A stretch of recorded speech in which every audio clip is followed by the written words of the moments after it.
Shalom Bapak Ibu Saudara sekalian yang terkasih dalam nama Tuhan Yesus Kristus. Puji syukur hari ini kita boleh bersama-sama kembali untuk beribadah kepada Tuhan. Walaupun melalui ibadah online seperti ini tidak mengurangi semangat kita untuk kita beribadah kepada Tuhan, memuji dan memuliakan namanya. Mari kita angkat satu pujian. Bapa pulihkan negeri kami.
semuanya. Haleluya, haleluya. Glory, glory, glory bagimu Tuhan. Haleluya, haleluya. Kau ampuni kami Tuhan, Kau ampuni bangsa ini. Haleluya, terpujilah Engkau, terpujilah namamu yang kudus.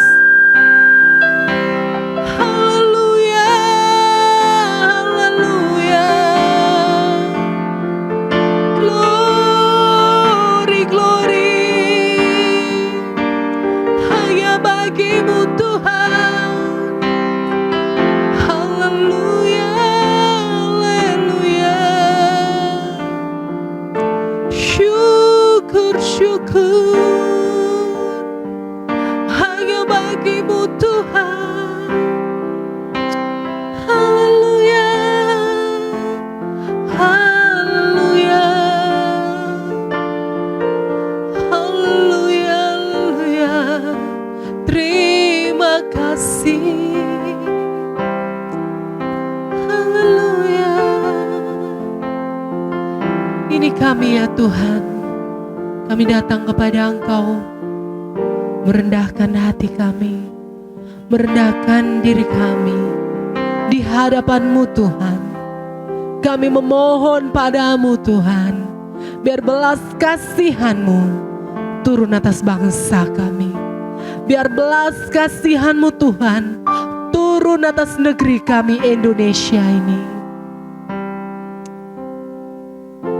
Negeri kami yang kami cintai ini Tuhan, yang saat ini sedang sakit, yang saat ini sedang mengalami bencana. Tuhan, Engkau memulihkan negeri kami, Engkau memulihkan bangsa kami, sehingga kami semuanya Tuhan bersorak-sorai memuliakan nama Engkau dengan bebas, dengan luasa, tanpa ada halangan Tuhan yang merintangi. Kami boleh datang kembali ke gereja beribadah bersama-sama, mengucap syukur akan kasih dan kebaikan Engkau ya Tuhan. Kami percaya Tuhan, Engkau selalu turut bekerja untuk negara kami. Engkau selalu turut bekerja Tuhan dalam setiap permasalahan dalam negara kami. Terima kasih ya Tuhan, terima kasih. Terima kasih ya Tuhan. Ampuni bangsa kami. Saat ini ya Bapa, kami akan memulai ibadah ini Tuhan. Kami alaskan hanya di dalam nama Tuhan Yesus. Haleluya, amin. Mari kita mau siapkan hati kita untuk kita mendengarkan akan firman Tuhan. Biar firman yang ditaburkan boleh menjadi kekuatan bagi kita, boleh menjadi penghiburan bagi kita, dan membuat kita semakin dekat lagi kepada Tuhan. Kita mau angkat satu pujian, doa bagi bangsa ini.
Kami rindu melihat Indonesia. Kami rindu melihat Indonesia pulih dari semua problema, hidup dalam jalan kebenaran-Mu, pancarkan terang kemuliaan-Mu. Ku ucapkan berkat atas Indonesia, biar kemuliaan Tuhan akan nyata bagi bangsa ini. Kami berdiri dan membawa doa kami kepadamu. Sesuatu yang besar pasti terjadi dan mengubahkan negeri kami. Hanya nama-Mu Tuhan ditinggikan atas seluruh bumi. Kami tahu hati-Mu ada di bangsa ini.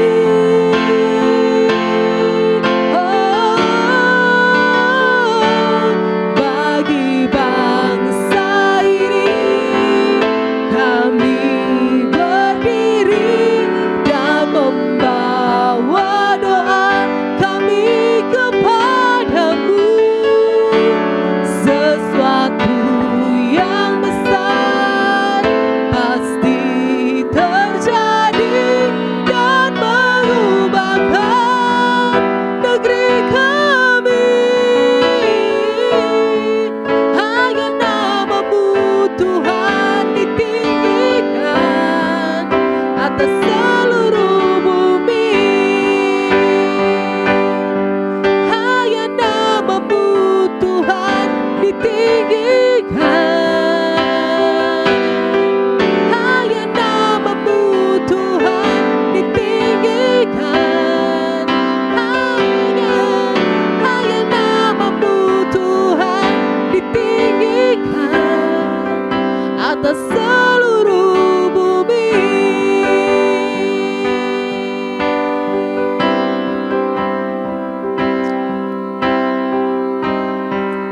Inilah doa kami ya Tuhan, bagi bangsa kami tercinta, Indonesia yang kami kasih.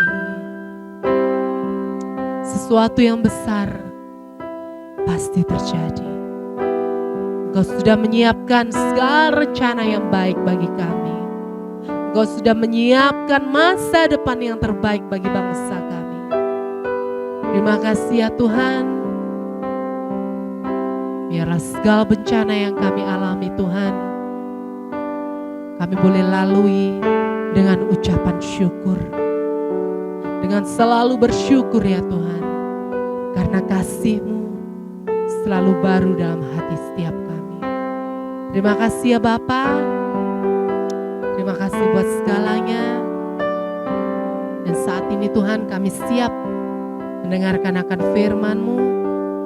Engkau mengurapi hamba-Mu.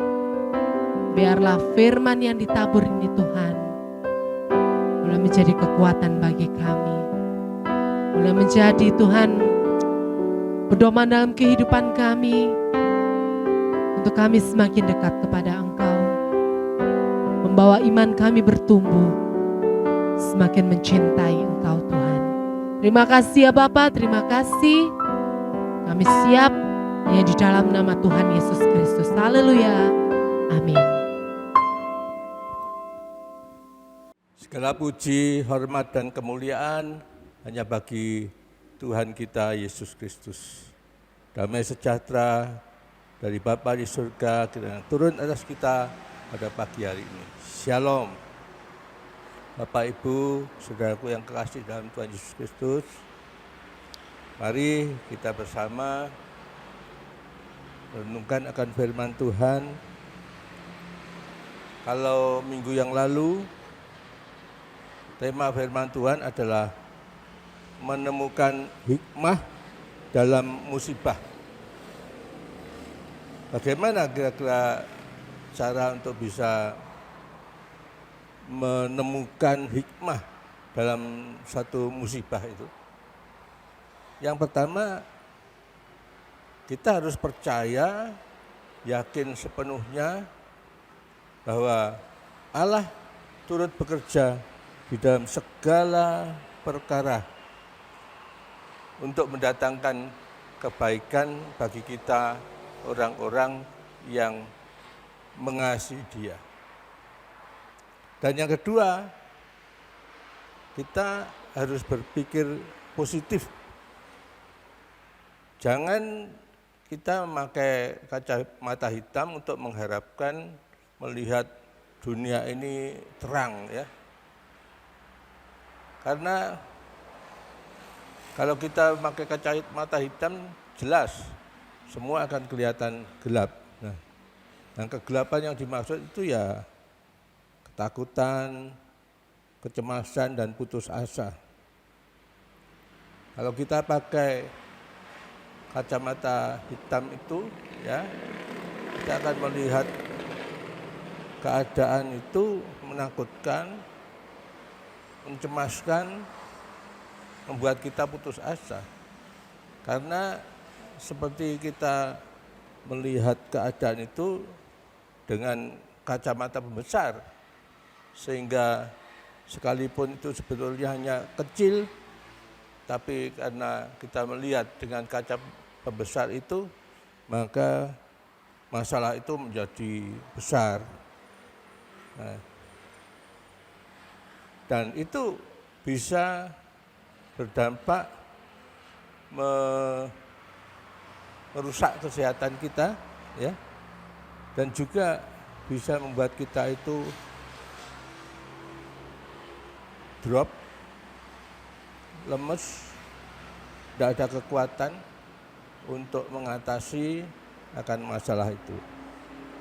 Dan yang ketiga, kita harus menjalin persekutuan yang erat dengan Tuhan untuk meningkatkan kualitas spiritualitas kita dan menjadi berkat di tengah-tengah musim kemarau panjang, ya.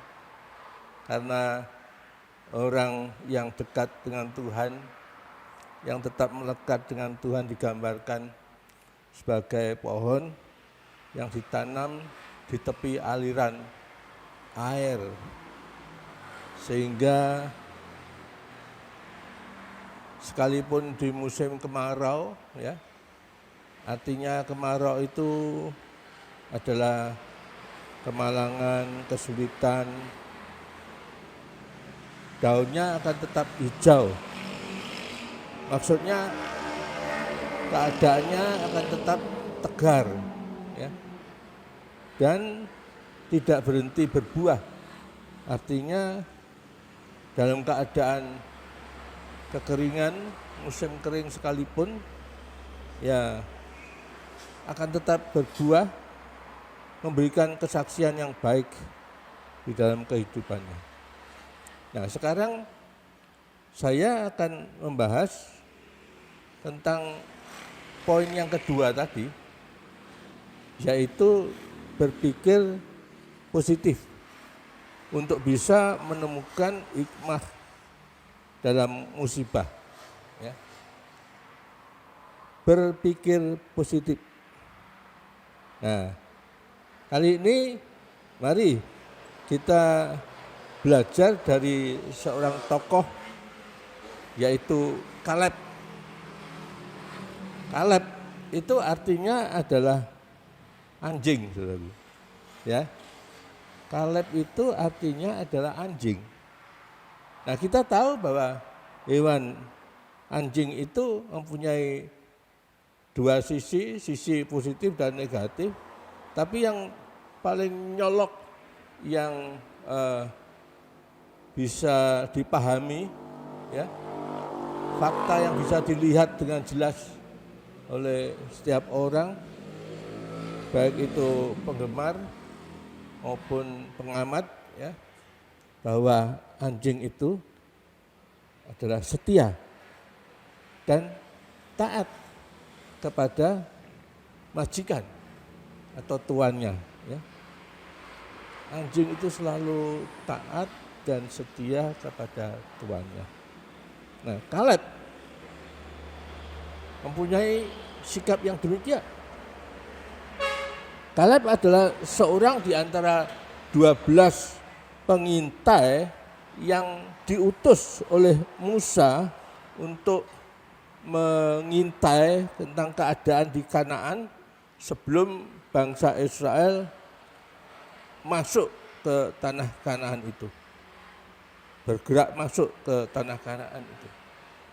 Nah, ke-12 pengintai itu salah satunya adalah Kaleb. Ya. Dan justru Kaleb ini adalah tokoh yang layak untuk kita pelajari. Karena banyak sifat dan sikap positif yang pantas untuk kita teladani. Yang pertama, Kaleb itu mempunyai iman yang teguh kepada Tuhan. Dan itu terlihat betul di dalam sikap dan kata-katanya. Dia mengoyakkan akan pakaiannya sebagai tanda tunduk dan takut kepada Tuhan. Serta berkata, kita bisa lihat itu di dalam Bilangan pasal yang ke-14 ayat yang ke-6 sampai 9, ya. Bilangan 14 ayat 6 sampai 9. Saya bacakan. Tetapi Yosua bin Nun dan Kaleb bin Yefune yang termasuk orang-orang yang telah mengintai negeri itu mengoyakkan pakaiannya dan berkata kepada segenap umat Israel, negeri yang kami lalui untuk diintai itu adalah luar biasa baiknya. Jika Tuhan berkenan kepada kita, maka Ia akan membawa kita masuk ke negeri itu dan akan memberikan kepada kita suatu negeri yang berlimpah-limpah susu dan madunya. Hanya janganlah memberontak kepada Tuhan dan janganlah takut kepada bangsa negeri itu, sebab mereka akan kita telan habis. Yang melindungi mereka sudah meninggalkan mereka. Sedangkan Tuhan menyertai kita, janganlah takut kepada mereka. Lalu segenap umat itu mengancam hendak melontari kedua orang itu dengan batu. Tetapi tampaklah kemuliaan Tuhan di kemah pertemuan kepada semua orang Israel. Saudaraku, inilah Kaleb dan Yosua. Kaleb mempunyai iman yang kokoh kepada Tuhan. Dan iman inilah yang memampukan Kaleb bersikap optimis dan berani mengambil sikap yang berbeda dengan 10 pengintai lainnya, meskipun nyawanya terancam, yaitu mau dilempari batu. Dia yakin 100% bahwa Allah yang mengutus mereka adalah Allah yang hidup dan yang benar, yang mereka sembah. Allah yang sanggup menolong mereka yang sudah menghancurkan, untuk menghancurkan orang-orang enak. Karena Allah sudah membuktikan, sudah membebaskan mereka, umat Israel, dari Mesir dengan satu cara yang sangat spektakuler. maka Allah sanggup, pasti sanggup untuk menolong mereka menghancurkan orang-orang enak dan merebut serta menduduki akan tanah Kanaan yang telah dijanjikan oleh Allah kepada mereka. Inilah iman yang murni, saudara. Iman yang tidak mempertanyakan dan ini dan itu dan tusil, ya. Akan tetapi dengan penuh keyakinan percaya bahwa Tuhan yang memberi tugas kepada mereka itu pasti sanggup menolong mereka untuk menyelesaikan tugas tersebut sampai selesai. Sungguh satu keteladanan iman yang tidak tergoyahkan ini bagi kita semua, karena di tengah kesulitan dan rintangan yang dihadapinya, dia tidak goyah. Oleh sebab itu Tuhan membela orang-orang yang teguh imannya kepadanya. Ketika mereka terancam, mau dirajam batu, dilempari batu, ya pasti akhirnya orang yang dilempari batu akan hancur tubuhnya, ya. Tetapi itu tidak menakutkan bagi Yosua dan Kaleb. Kaleb tetap pada pendiriannya, tetap pada imannya kepada Tuhan. Dan Allah membela dia. Dikatakan di situ tadi bahwa Tuhan menampakkan kemuliaannya di tengah-tengah kemah pertemuan. Semua orang Israel melihat itu, bahwa Allah membela akan orang-orang pilihannya, orang-orang yang sangat berkenan kepadanya, orang-orang yang beriman kepadanya. Yang kedua, Kaleb itu seorang yang optimis dan dia selalu berpikir positif.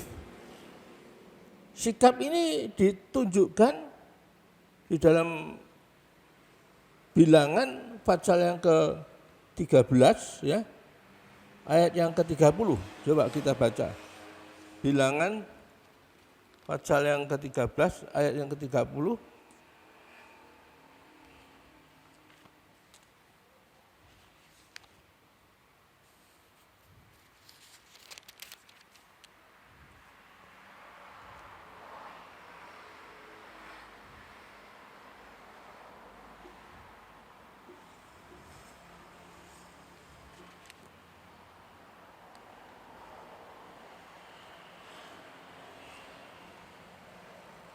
Kemudian Kaleb mencoba menenteramkan hati bangsa itu di hadapan Musa.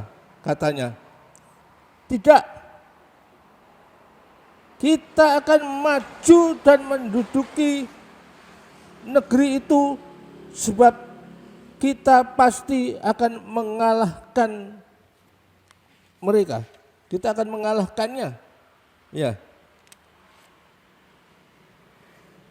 Inilah sikap optimis dan selalu berpikir positif dari Kaleb. Ketika 10 orang itu mengatakan bahwa kita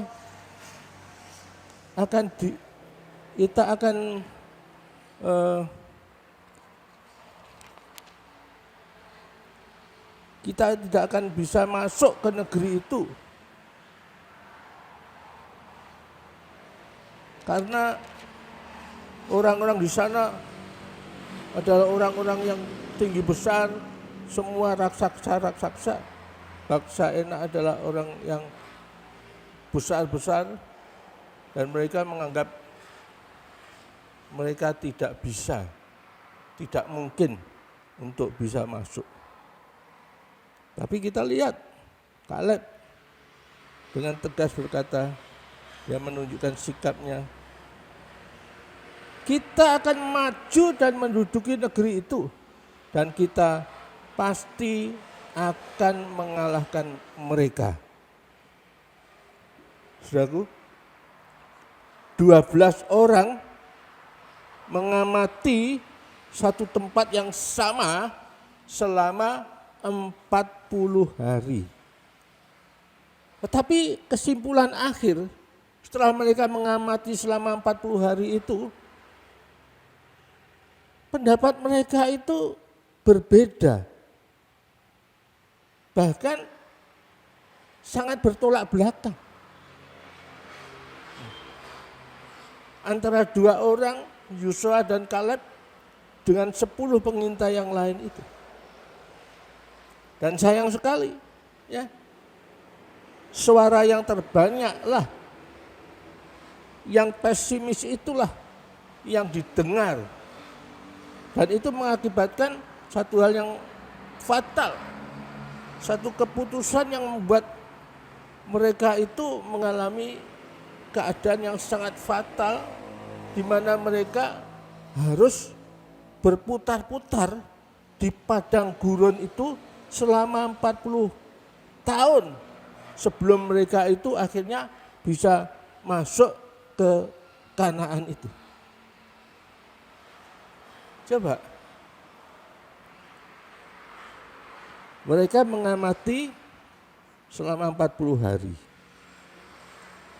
Tetapi dengan pesimis, mereka mengambil satu keputusan, ya, dengan pikirannya negatif, karena melihat keadaan itu, berkata bahwa kita tidak bisa masuk. Nah, saudaraku, itu berarti mereka itu tidak percaya kepada janji Tuhan. Mereka seolah memberontak, tidak percaya. Nah, ini yang membuat mereka itu justru mengalami akibat yang fatal, ya. Kita bisa melihat itu di dalam Bilangan yang pasal yang ke-14, ya. 14 ayat 34.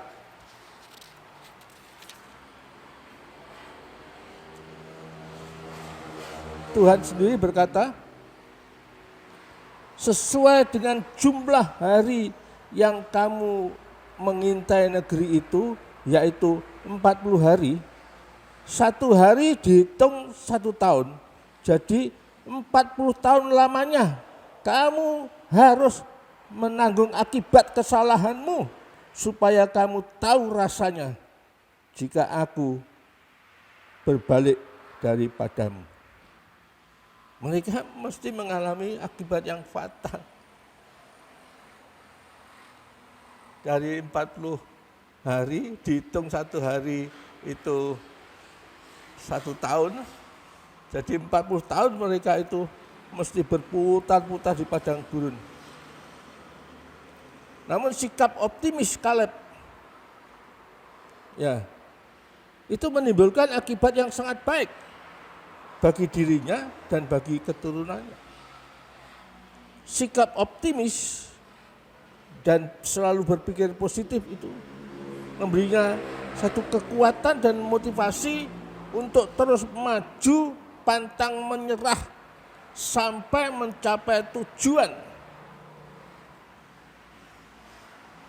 bisa menduduki tanah Kanaan seperti yang dijanjikan oleh Tuhan. Saudaraku, dalam memandang hidup ini, kita itu juga perlu meniru sifat Kaleb yang selalu bersikap optimis dan selalu berpikir positif.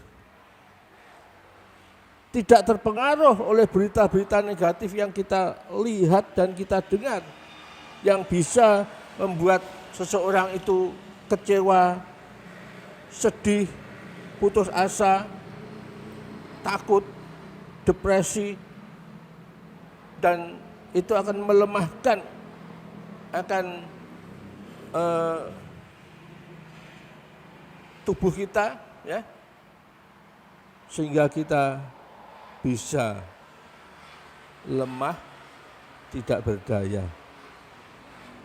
Nah, bahkan itu bisa mengganggu akan kesehatan kita.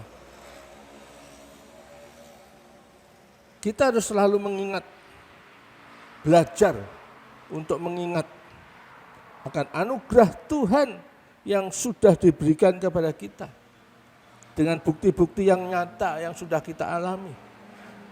Kita harus membiasakan diri kita itu membuka mata, membuka telinga selebar-lebarnya untuk hal-hal yang positif, yang membangun, dan semua berita yang baik. Kita memang harus pilah-pilah.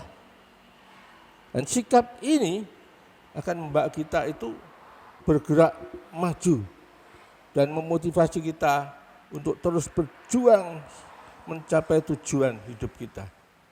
Sikap optimis dan selalu berpikir positif itu juga bisa membangun sikap yang selalu mengucap syukur di dalam segala keadaan. Dan kita senantiasa melakukan segala pekerjaan kita dengan tidak bersungut-sungut dan mengeluh. Kita akan mengerjakan dengan sukarela, dengan penuh semangat, ya, dengan gembira, dan tidak bersungut-sungut. Sikap optimis dan selalu berpikir positif ini bisa memberikan juga dampak positif bagi orang lain. Dan itu sebetulnya harus. Sikap Kaleb di dalam menjalani kehidupannya itu yang selalu positif berdampak bagi seluruh keluarga dan keturunannya. Bukan hanya Kaleb sendiri yang dapat menikmati akan tanah perjanjian, tetapi seluruh keturunannya juga. Tetapi sebaliknya, ya, sikap yang diambil oleh 10 pengintai itu membawa dampak yang negatif yang sangat besar pula bagi seluruh keluarga dan keturunannya. Yang mendapat hukuman Tuhan bukan hanya 10 pengintai, tetapi juga seluruh keturunannya. Sebab itu kita harus selalu mohon hikmat Allah di dalam kita bersikap ataupun mengambil satu keputusan, karena semua perbuatan kita, keputusan kita itu bisa berdampak bagi orang lain. Ya sebagaimana kita lihat tadi, ya, bisa sampai 40 tahun mereka mesti mengalami akan hukuman dari Tuhan sampai pada keturunan-keturunannya. Tuhan menghendaki kita itu berdampak bagi orang lain, karena jelas Yesus mengajarkan orang Kristen itu harus menjadi garam dan terang bagi semua orang dimanapun kita itu berada. Yang ketiga, saudaraku, Kaleb itu berani mempertahankan prinsip kebenarannya. Iman yang dimiliki Kaleb itu memampukan dia untuk mengalahkan ketakutannya kepada penduduk Kanaan yang jelas-jelas juga mereka melihat itu. Dan memang diakui, ya, baik oleh Kaleb, Yosua maupun 10 pengintai itu, bahwa yang tinggal di sana adalah orang-orang enak yang tinggi besar perawakannya seperti raksasa. Tapi Kaleb berani mempertahankan prinsip kebenarannya. Dan ini membuat dia itu bisa mengalahkan ketakutan itu. Berdasarkan akan keyakinan akan firman Tuhan dan kepercayaannya kepada Tuhan yang sanggup menolong mereka. Dengan bukti yang mereka lihat bahwa Allah sudah melakukan mujizat yang spektakuler ketika membebaskan Israel dari Mesir. Kaleb juga berani melawan bangsa Israel yang mengancam untuk melontarinya dengan batu. Meskipun nyawanya terancam, Kaleb berani melawan pendapat mayoritas itu. Yang dengan sekuat tenaga dia mempertahankan pendapatnya. Kita pasti akan menang. Kita akan bisa menelan habis mereka. Itu keyakinannya karena berdasarkan akan imannya kepada firman Tuhan, janji Tuhan. Nah, dia yakin akan kebenaran dan perlindungan Allah kepadanya. Memang kita bisa mengakui bahwa pendapat mayoritas itu memang tidak selalu benar. Tetapi pendapat minoritas pun ya belum tentu benar. Yang menjadi patokan atau ukuran dari pendapat kita benar atau tidak itu adalah firman Tuhan. Jikalau pendapat kita itu benar menurut firman Tuhan yang kita yakini, kita pahami, ya, maka kita harus bersikap seperti Kaleb ini. Berani melawan pendapat mayoritas. Maka Tuhan yang melihat akan keberanian kita itu, yang menunjukkan iman yang teguh, yang selalu berpikir positif dan optimis. Tuhan akan membela. Ya. Yang keempat, Kaleb tidak bersungut-sungut atau mengeluh. Ya. Setelah mendengar laporan dari pengintai, bangsa Israel itu bersungut-sungut, mengeluh berkepanjangan, bahkan sampai menyalahkan Tuhan.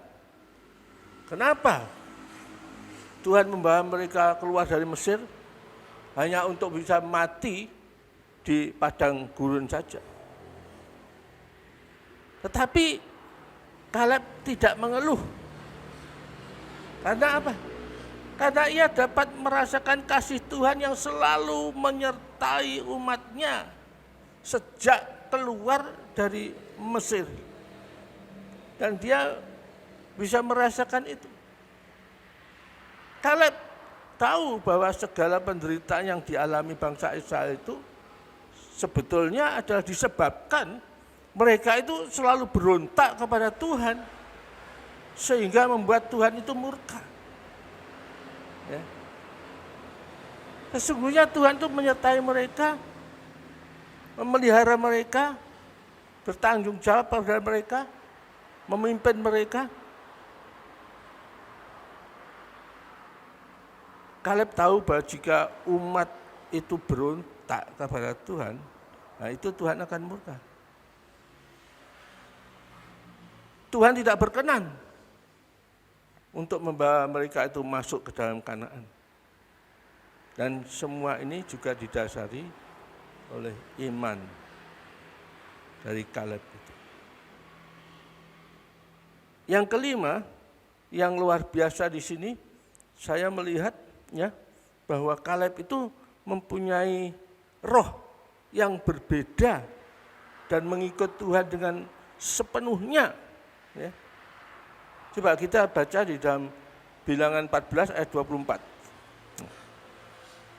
Bilangan 14 ayat 24. Tetapi hambaku Kaleb, karena lain jiwa yang ada padanya, dan ia mengikut aku dengan sepenuhnya, akan kubawa masuk ke negeri yang telah dimasukinya itu, dan keturunannya akan memilikinya. Haleluya. Kaleb mempunyai roh yang berbeda dan mengikut Tuhan dengan sepenuhnya. Kata jiwa yang lain itu ya di dalam terjemahan lain adalah roh, ya, mempunyai roh yang berbeda. Kata roh dalam bahasa asli Ibrani itu menggunakan ruah yang memiliki banyak definisi. Ya. Dalam konteks ayat ini, kata roh itu dapat didefinisikan sebagai kepribadian dan karakter seorang Kaleb yang berbeda dengan orang lain. Di dalam terjemahan New English Version disebutkan different spirit, yang dapat diartikan bahwa Kaleb itu mempunyai semangat yang berbeda. Jadi roh itu, spirit itu bisa diterjemahkan sebagai semangat.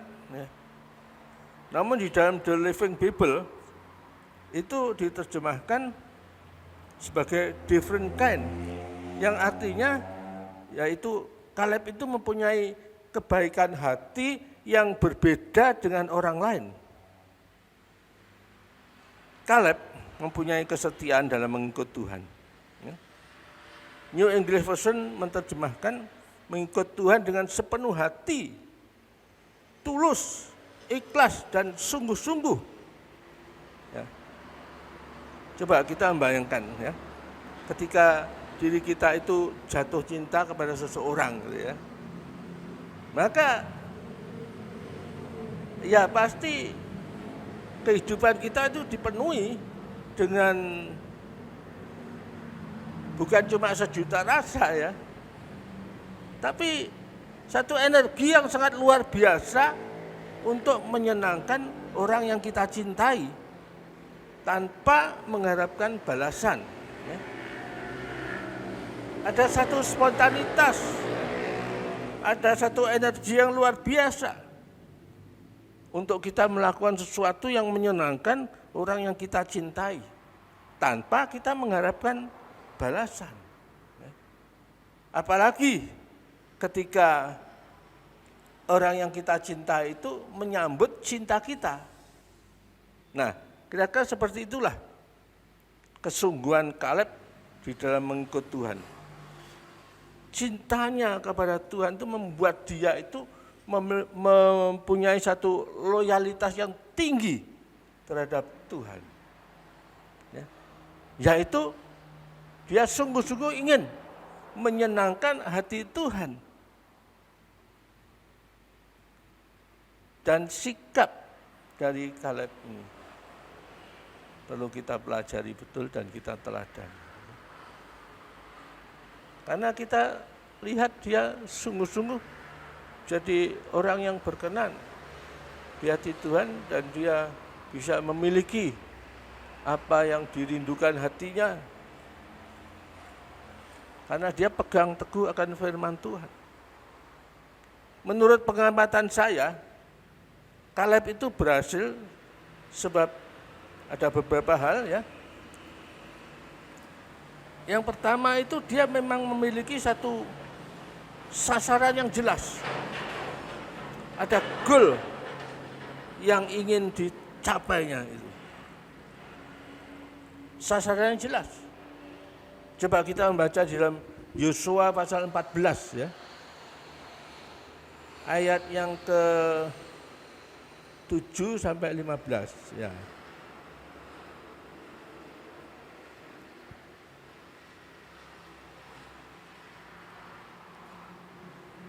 Yosua 14, kita baca ayat yang ke-7 sampai 15. Saya bacakan dengan cepat, ya. Aku berumur 40 tahun ketika aku disuruh Musa, hamba Tuhan itu, dari Kades Barnea untuk mengintai negeri ini Dan aku pulang membawa kabar kepadanya yang sejujur-jujurnya. Sedang saudara-saudaraku yang bersama-sama pergi ke sana dengan aku membuat tawar hati bangsa itu. Aku tetap mengikut Tuhan Allahku dengan sepenuh hati. Pada waktu itu Musa bersumpah, katanya, sesungguhnya tanah yang diinjak oleh kakimu itu akan menjadi milik pusakamu dan anak-anakmu sampai selama-lamanya, sebab engkau tetap mengikut Tuhan Allahku dengan sepenuh hati. Jadi sekarang sesungguhnya Tuhan telah memelihara hidupku seperti yang dijanjikannya. Kini sudah 45 tahun, 45 tahun lamanya sejak diucapkan Tuhan firman itu kepada Musa, dan selama itu orang Israel mengembara di padang gurun. Jadi sekarang telah berumur 85 tahun aku hari ini. Pada waktu ini aku masih sama kuat seperti pada waktu aku disuruh Musa. Seperti kekuatanku pada waktu itu, demikianlah kekuatanku sekarang untuk berperang dan untuk keluar masuk. Oleh sebab itu, berikanlah kepadaku pegunungan yang dijanjikan Tuhan pada waktu itu. Sebab engkau sendiri mendengar pada waktu itu bahwa di sana ada orang-orang Enak dengan kota-kota yang besar dan berkubu. Mungkin Tuhan menyertai aku sehingga aku menghalau mereka seperti yang difirmankan Tuhan. Lalu Yosua memberkati Kaleb bin Yefune dan memberikannya Hebron kepadanya menjadi milik pusakanya. Itulah sebabnya Hebron menjadi milik pusaka Kaleb bin Yefune orang Kenas itu sampai sekarang ini, karena ia telah mengikut Tuhan Allah Israel dengan sepenuh hati. Nama Hebron dahulu ialah Kiryat Arba. Arba ialah orang yang paling besar di antara orang Enak. Dan amanah negeri itu berhenti berperang. Haleluya. Saudaraku, Kaleb tahu apa yang dia mau.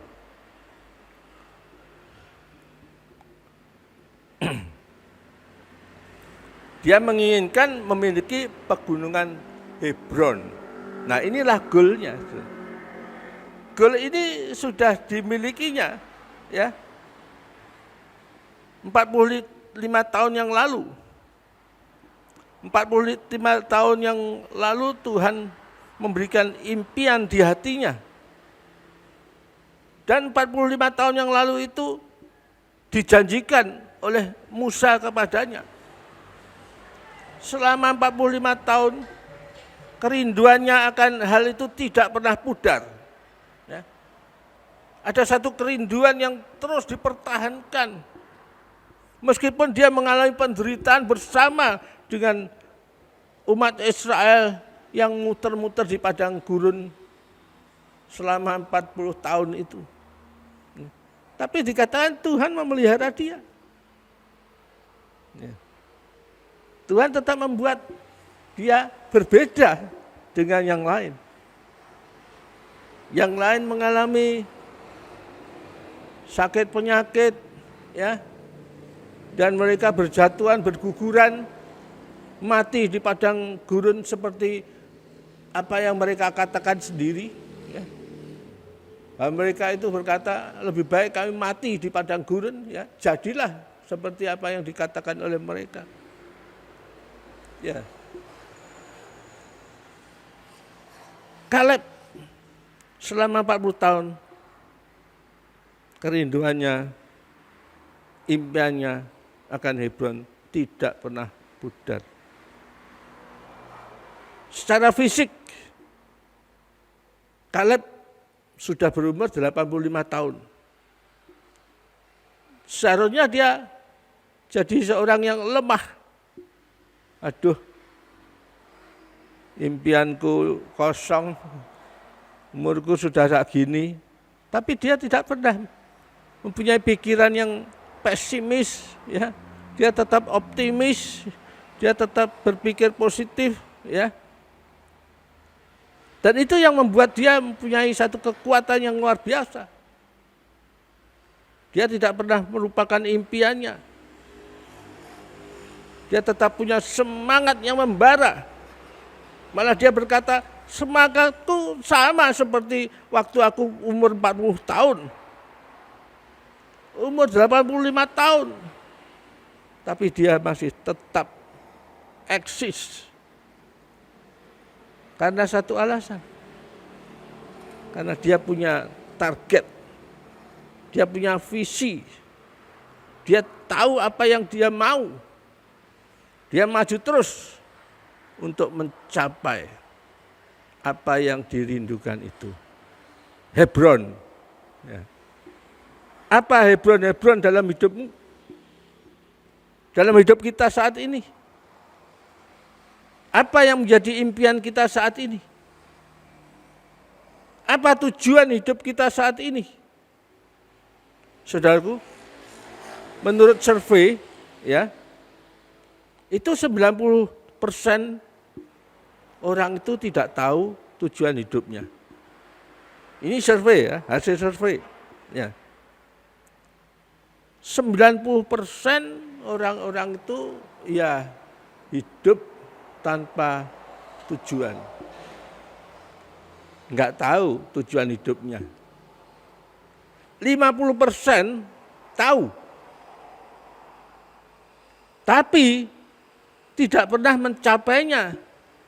Karena meskipun dia tahu, tapi tidak pernah merencanakan untuk berjuang mencapai itu.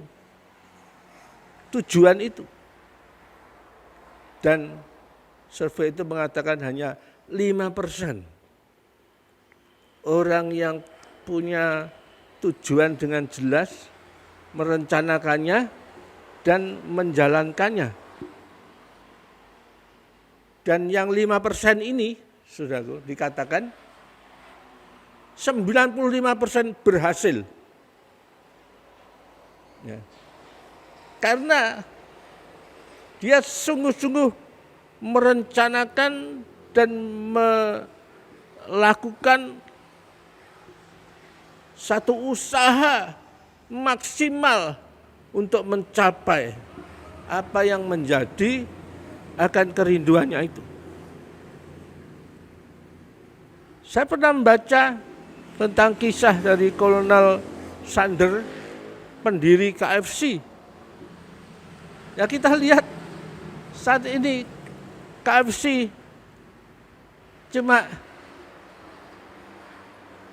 ikan goreng, ayah, tetapi sudah mendunia. Dulu dia orang yang nggak berhasil, tetapi dia mempunyai satu impian untuk mengatasi finansial. Dia melakukan terus sampai akhirnya di usia 70 dia betul-betul berhasil dan dia bisa menuai akan semua hasil karyanya ini. John Kennedy memimpikan ada orang yang mendarat di bulan. Ya. Dan beberapa tahun kemudian impian itu berhasil. Saudaraku, Thomas Alva Edison, dia berkata, orang bisa berhasil dengan 1% inspirasi, tetapi 99% itu kerja keras. Jadi memang harus ada satu inspirasi. Namun kita juga harus usaha maksimal, bekerja keras untuk mencapainya.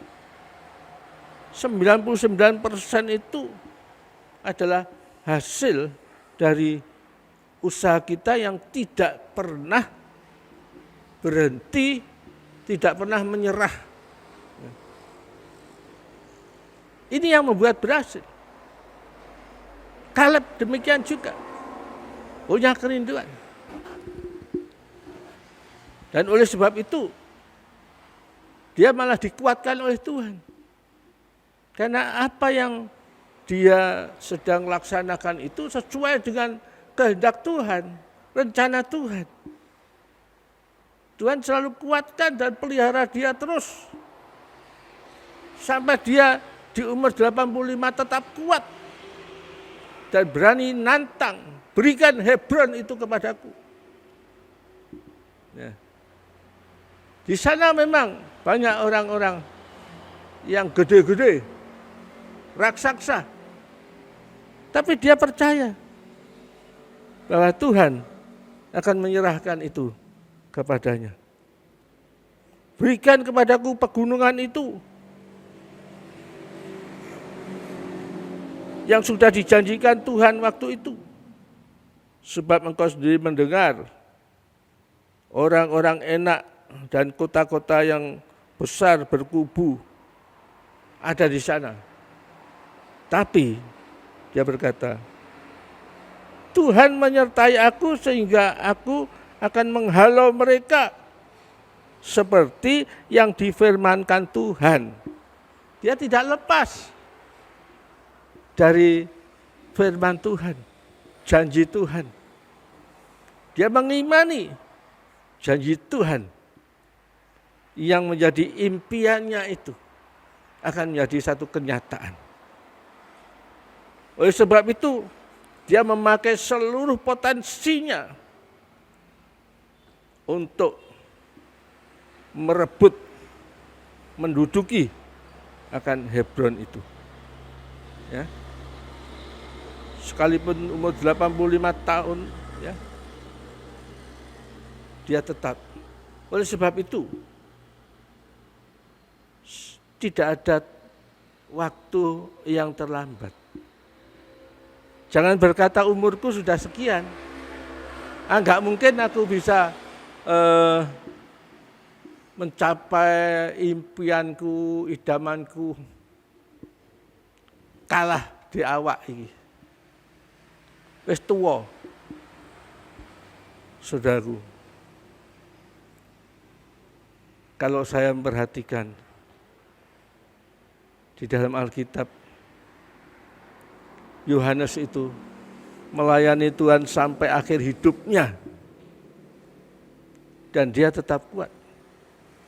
Tuhan sendiri yang mengatakan bahwa di antara murid-muridnya itu yang akan tetap melayani sampai tua adalah Yohanes. Saudaraku, John Wesley itu penginjil. Di umur 80 tahun, dia masih naik kuda berkeliling di Inggris untuk nginjil. Saya juga mengagumi akan Bapak Bambang Supuku. Sekarang berusia 87 tahun, saudaraku. Dia masih bisa nyetir sampai ke Jogja, Solo, Banyuwangi, melayani Tuhan. Saya mengagumi akan guru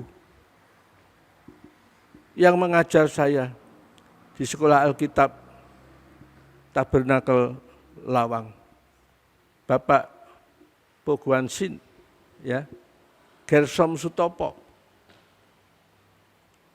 yang tetap eksis melayani Tuhan di umur 100 tahun.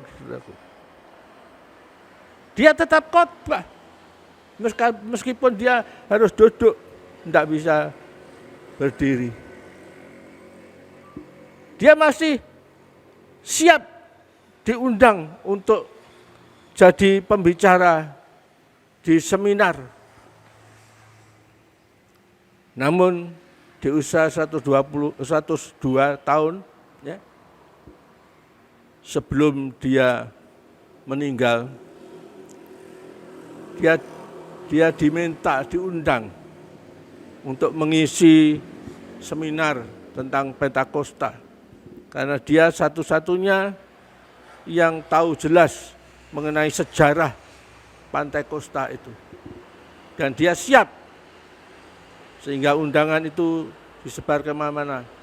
Tetapi karena saat itu ada sesuatu yang terjadi, ya, luka di tangannya itu membuat dia tidak bisa menggenapi akan undangan itu. Dan beberapa waktu kemudian dia dipanggil Tuhan. Saya sangat mengagumi. Dia seringkali menasihati saya. Dan saya akan turuti semua nasihat-nasihatnya. Supaya di usia lanjut pun saya akan tetap eksis untuk melayani Tuhan. Ya.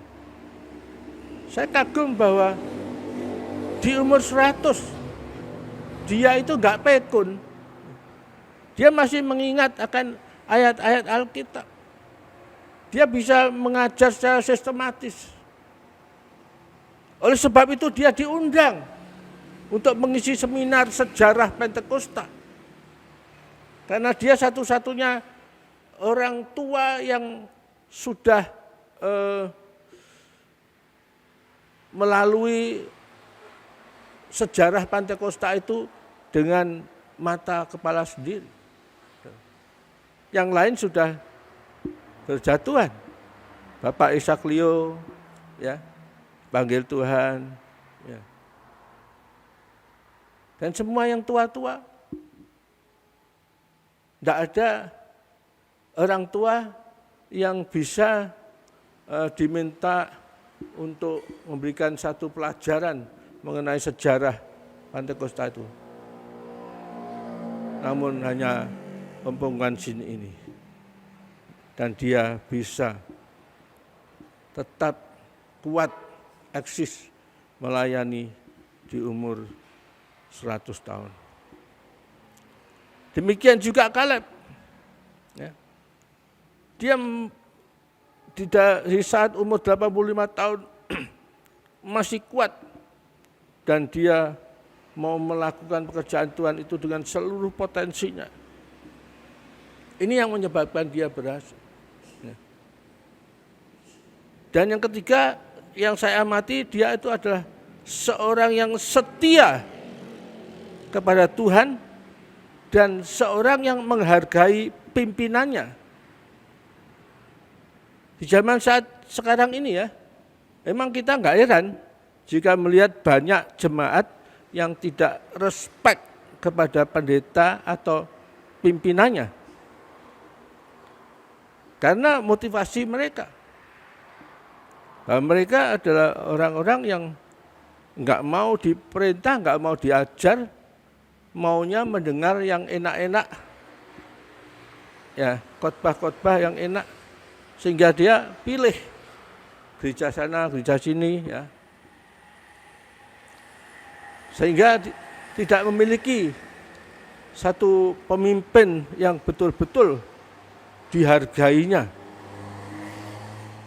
Namun kita lihat Kaleb ini orang yang sangat respect kepada Musa. Dan dia juga membuktikan kesetiaannya itu selama 40 tahun di padang gurun. Dipimpin oleh Musa. Dia selalu merespon dan respect terhadap pimpinan Musa itu. Tidak pernah bersungut-sungut, tidak pernah memberontak. Seperti Miriam dan Harun dan umat Israel yang lain, ya. Kesetiaan dan respek itu berjalan sama-sama, saudara. Jadi setia harus respek. Respek itu berarti juga taat kepada semua yang diperintahkan oleh pimpinan atau Musa.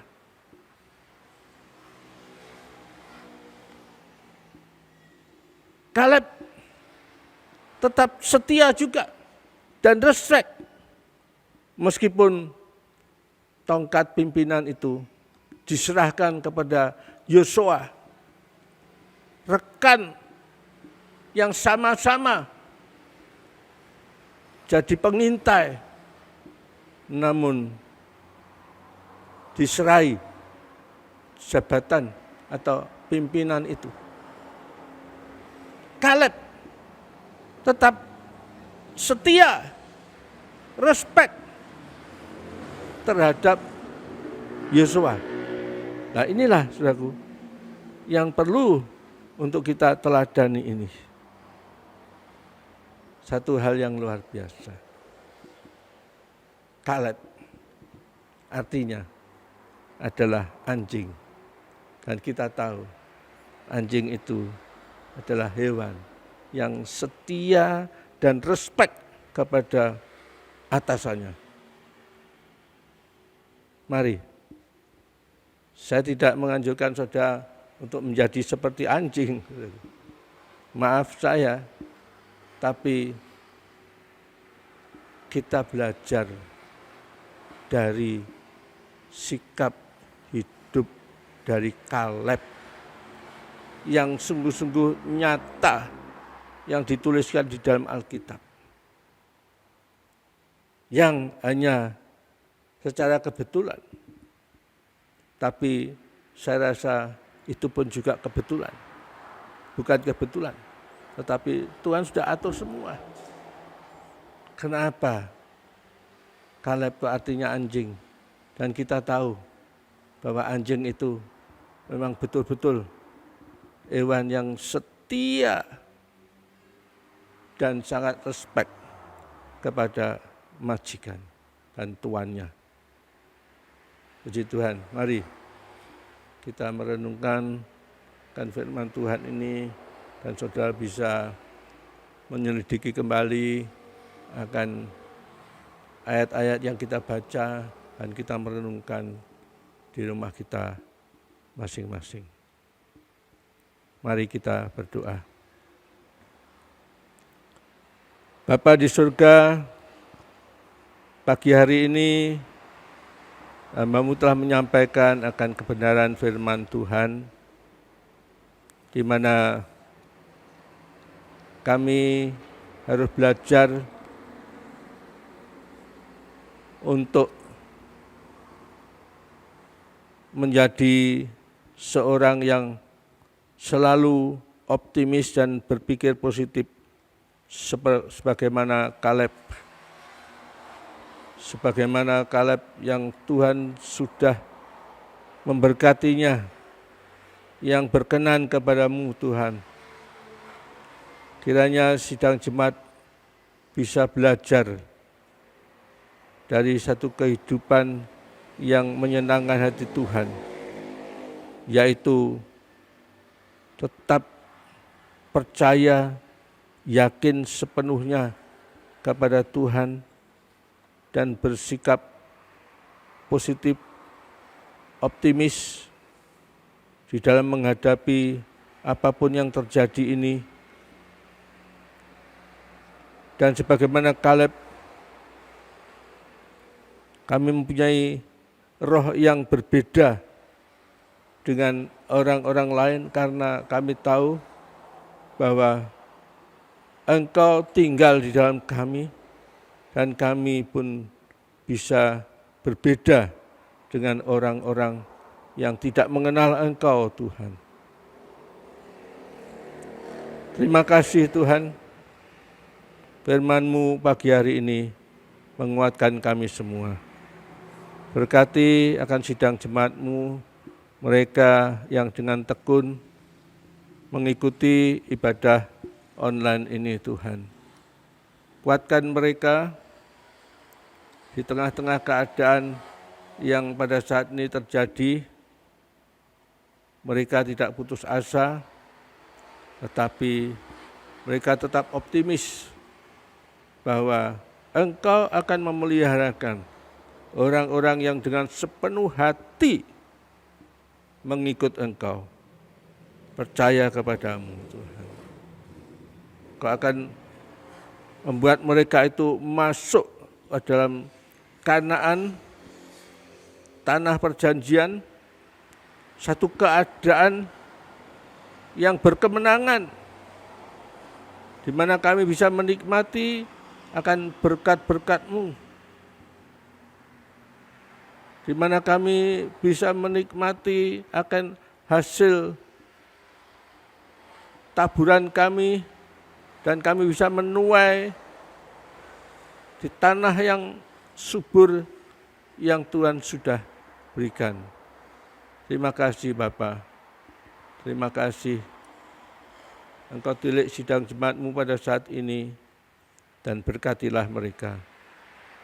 Dalam nama Tuhan Yesus Kristus kami sudah berdoa. Amin.